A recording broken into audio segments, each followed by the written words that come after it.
প্রধানমন্ত্রী নরেন্দ্র মোদীর নেতৃত্বাধীন কেন্দ্রীয় সরকারের তথা সেবা সুশাসন এবং গরিব কল্যাণের নবম বর্ষপূর্তির উপলক্ষে এক মাস ব্যাপী কর্মসূচির অঙ্গ হিসেবে বৃহস্পতিবার মাতাবাড়ি বিধানসভার অন্তর্গত টাউন ফুলকুমারী এলাকায় সম্পর্ক থেকে সমর্থন কর্মসূচিতে অংশগ্রহণ করেন বিধায়ক অভিষেক দেবরায়। তৎসঙ্গে এলাকার জনগণের বিভিন্ন সমস্যাগুলি সরেজমিনে প্রদর্শন করেন তিনি। এলাকার মানুষ কেমন আছে, এলাকায় কি কি সমস্যা রয়েছে তা অবহিত হন বিধায়ক অভিষেক দেবরায়।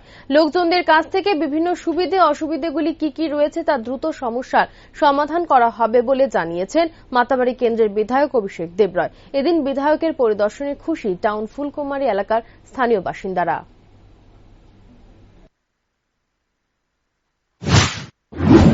ফুলকুমারী না টাউন ফুলকুমারী, এটা আমাদের ইউএমসির আন্ডারে।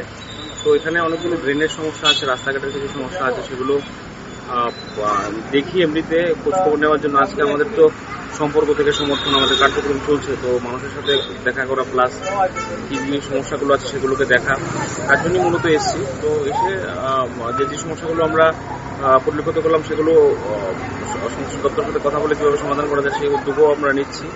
তো আশা করি আগামী কিছুদিনের মধ্যে সমস্যাগুলো থাকবে না, সেগুলো হয়ে যাবে। তো আগেই হওয়া উচিত ছিল, তো বিভিন্ন রকম কারণে হয়তো হয়নি, বাট হয়ে যাবে সমস্যা।